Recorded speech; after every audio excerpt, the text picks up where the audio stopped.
everyone, it's Savvy here. So, അതൊക്കെ introduction ഒന്നും ആവശ്യമില്ല. നിങ്ങൾക്കറിയാം, I M A student in Indira Gandhi national open university. ഞാൻ BEGC കോഴ്സാണ് സെലക്ട് ചെയ്തിരുന്നത്.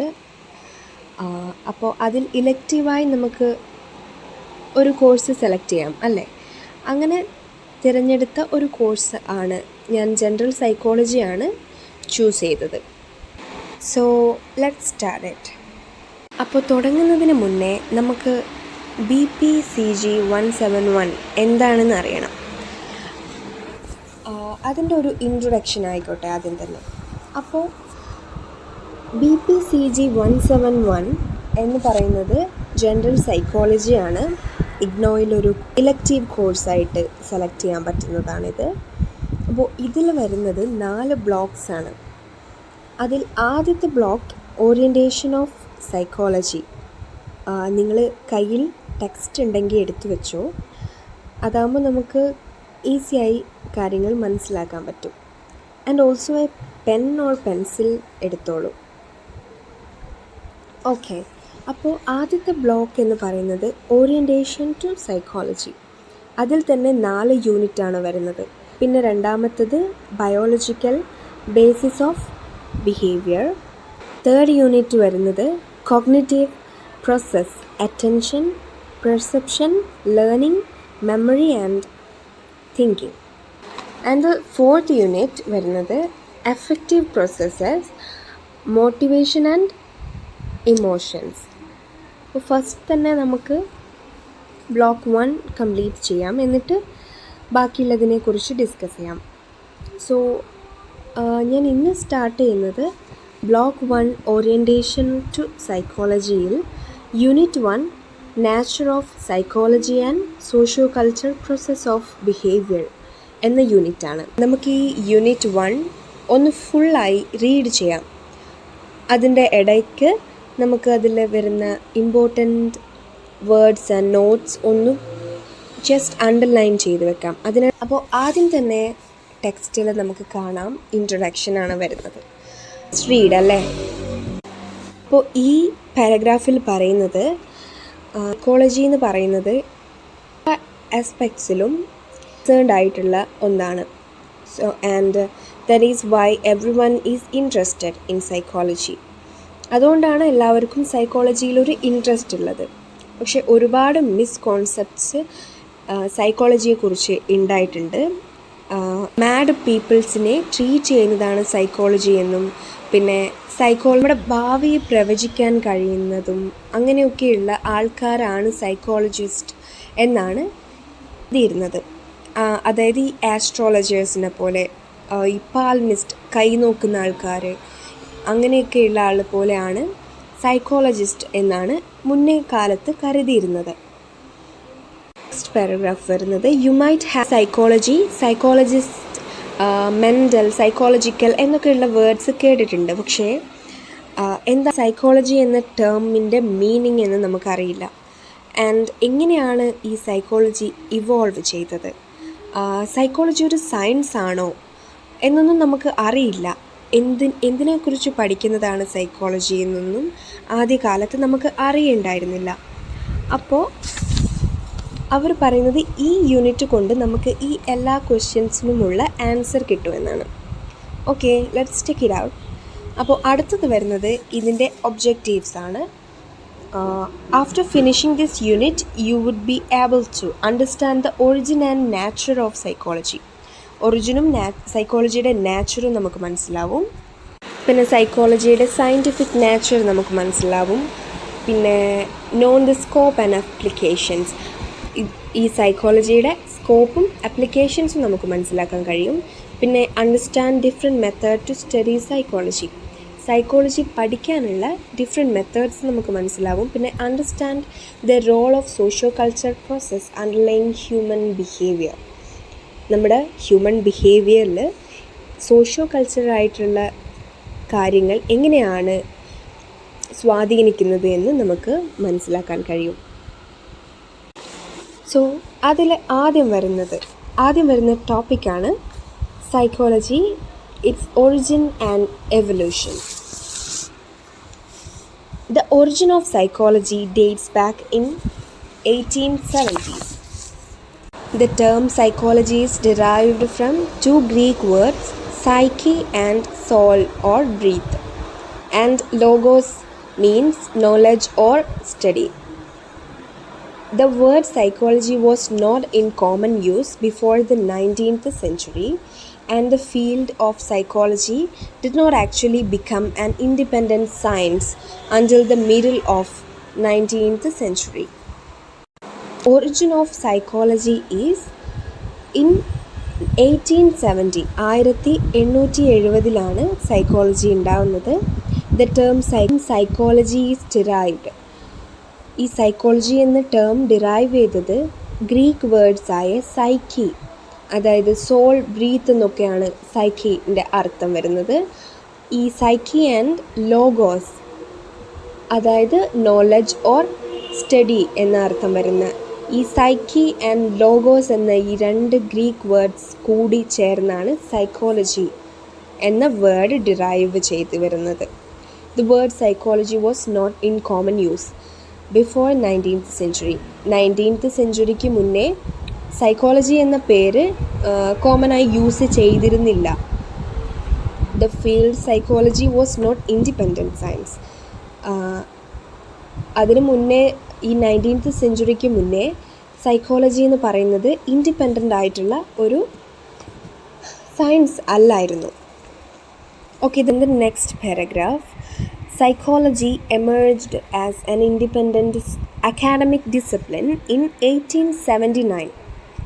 1879 ശേഷമാണ് സൈക്കോളജി എന്നത് ഒരു ഇൻഡിപെൻഡൻറ്റ് ഡിസിപ്ലിനായി വന്നത്. when German professor Wilhelm Wundt established the first psychology laboratory at the University of Leipzig, Germany. According Wilhelm Wundt underlined that German പ്രൊഫസറായ William Wundt ആണ് first psychology laboratory start ചെയ്യുന്നത്, അതായത് establish. His laboratory was established during the time he spend as a professor of philosophy. ഫിലോസഫിയുടെ പ്രൊഫസറായി career മുന്നോട്ട് കൊണ്ടുപോയിരിക്കുന്ന സമയത്താണ് ഈ വില്യം വുണ്ട് ആളുടെ ലബോറട്ടറി എസ്റ്റാബ്ലിഷ് ചെയ്യുന്നത്. It is important to know that the intellectual root of psychology lie at the union of philosophy and physiology. ഇതിൽ നമ്മൾ മനസ്സിലാക്കേണ്ട കാര്യം എന്താണെന്ന് വെച്ചാൽ വേര് എന്ന് പറയുന്നത് ഫിലോസഫിയിലും ഫിസിയോളജിയിലും ആയിരുന്നു എന്നാണ്. Wundt is traditionally recognized as the founder or father of the modern psychology.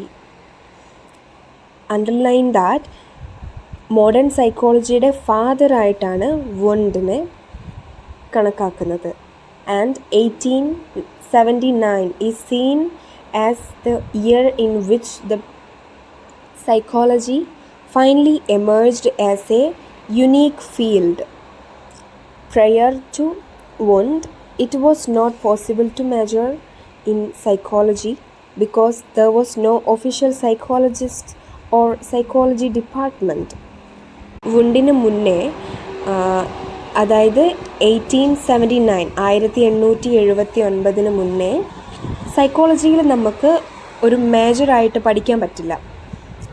കാരണം ഒഫീഷ്യൽ സൈക്കോളജിസ്റ്റോ സൈക്കോളജിസ്റ്റ് ഡിപ്പാർട്ട്മെൻറ്റ്സോ ഇല്ലായിരുന്നു. അതുകൊണ്ട് തന്നെ ഈ വുണ്ടിൻ്റെ കാലഘട്ടത്തിന് മുന്നേ നമ്മൾ പറഞ്ഞു സൈക്കോളജി മേജറായി എടുത്ത് പഠിക്കാൻ പറ്റില്ലായിരുന്നു. കാരണം വുണ്ടാണ് studying the structure of mind which mean the immediate experience. മൈൻഡിൻ്റെ സ്ട്രക്ചറിനെ കുറിച്ച് പഠിക്കുന്നതും the contents and process of subjective experience such as thoughts, feelings, emotions, ഇവയൊക്കെ പറ്റി പഠിക്കുന്നത് വുണ്ടാണ്. Psychology was recognized as the independent science. 1879 ശേഷമാണ് psychology was recognized as an independent science. Okay, definition of psychology. Psychology has been defined in a number of ways to various authors. Psychology has been debating on whether psychologists should focus on mind, consciousness, or behavior. Let us look at how the definitions of psychology have come a long way over the past 130 years. Earlier, psychology was part of philosophy. നമ്മൾ പറഞ്ഞു psychology മുന്നേ ഫിലോസഫിയുടെ ഒരു പാർട്ടായിരുന്നു. അപ്പോൾ ആദ്യകാലങ്ങളിൽ എങ്ങനെയാണ് സൈക്കോളജിയെ define ചെയ്യാവുന്നതിൽ വളരെയധികം നടത്തിയിരുന്നു. അതിൽ സൈക്കോളജി എന്ന് പറഞ്ഞ് ദ പെർഫെക്റ്റ് ഡെഫിനിഷൻ അതിന് ഉണ്ടാക്കാൻ പറ്റിയിരുന്നില്ല. അപ്പോൾ persons were interested in study of soul. Thus, it was first defined in the term of the science of soul. ആദ്യം തന്നെ നമ്മൾ പറഞ്ഞു ഫിലോസഫി ആയിരുന്നു സൈക്കോളജി എന്ന് പറഞ്ഞു. അപ്പോൾ മുന്നേ കാലത്ത് ഫിലോസഫേഴ്സിന് ഇൻട്രസ്റ്റ് ആയിരുന്നു. അങ്ങനെ ഫസ്റ്റ് ഡിഫൈൻ ചെയ്ത ഡെഫിനിഷൻ എന്താണെന്ന് വെച്ചാൽ psychology is the science of soul. However, since the term soul has very wide and comprehensive meaning, it was considered as a vague term and was criticized severely in the Middle Ages. But now this is not the case. Some of the famous definitions of psychology are as follow. പക്ഷേ ഈ science of soul എന്നത് ആത്മാവിനെ കുറിച്ച് നമുക്ക് പഠിക്കാൻ പറ്റുമോ, ആത്മാവിനെ കാണാൻ കഴിയില്ല, എങ്ങനെയാണ് അങ്ങനെയൊക്കെ പറഞ്ഞുകൊണ്ട് ഇതിനൊരു വാലിഡിറ്റി ഇല്ലാതെ ആയി. അങ്ങനെ വരുത്തണമെന്ന് പറഞ്ഞുകൊണ്ട് ഒരുപാട് ഡെഫിനിഷൻസ് പിന്നീടുണ്ടായി. അങ്ങനെ ഉണ്ടായ ഒരു 10 ഡെഫിനിഷൻസ് നമ്മുടെ ടെക്സ്റ്റിൽ കൊടുത്തിട്ടുണ്ട്. അതിൽ ആദ്യം വരുന്നത് psychology is the science of human and animal behaviour. It includes the application of the science to human problems. Psychology എന്ന് പറയുന്നത് നമുക്ക് മനസ്സിലാക്കാൻ കഴിയും, ബിഹേവിയറിനെ കുറിച്ച് പഠിക്കാൻ നമുക്ക് കഴിയും. സോ മോർഗൻ ഈ ഡെഫിനിഷനാണ്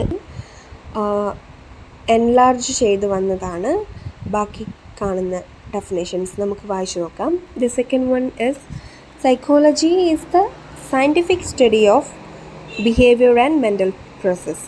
ഫെൽഡ്മാൻ എന്ന ആൾ കൊണ്ടുവന്ന ഡെഫിനേഷനായിരുന്നു അത്. ആൻഡ് ടാവ്രിസ് ആൻഡ് വെയ്ഡ് എന്ന 2 പേർ ചേർന്ന് കൊണ്ടുവന്ന definition the scientific study of behaviour and mental process and how they are affected by an organism's physical state, mental state and external environment. Psychology is all about human behavior, about mental processes and about the context in which behavior and mental processes occur. Das 19 Das എന്ന ആൾ കൊണ്ടുവന്നതാണ് ഇത്.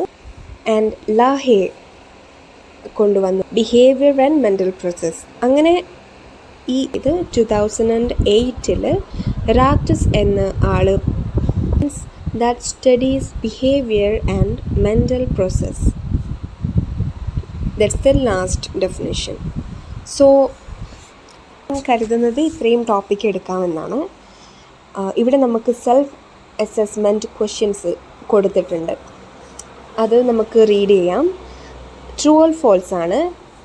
നിങ്ങൾക്ക് തോന്നുന്നത് psychology is all about human behaviour, about mental process and about the context in which behavior and mental processes occur. And psychology is the science of human behavior only. Human behavior മാത്രമാണോ സൈക്കോളജിയിൽ പഠിക്കുന്നത്? അല്ല. So that is false. And what is psychology? Science of human and animal behavior. That is the correct one. അല്ലാതെ human behavior psychologists are like astrologers, gemologists, numerologists, palmists or graphologists who can predict your future. നമ്മുടെ future predict ചെയ്യാൻ പറ്റുന്ന ആളാണോ psychologist? Allah, then that is false. The fourth one, earlier psychology was part of philosophy. That's true. And the fifth question, Wundt is recognized as the father of modern psychology. True. Okay, so here is the part 1 of Unit 1, Nature of Psychology and Sociocultural Process of Behavior. Let's see in the part 2. Until then, bye.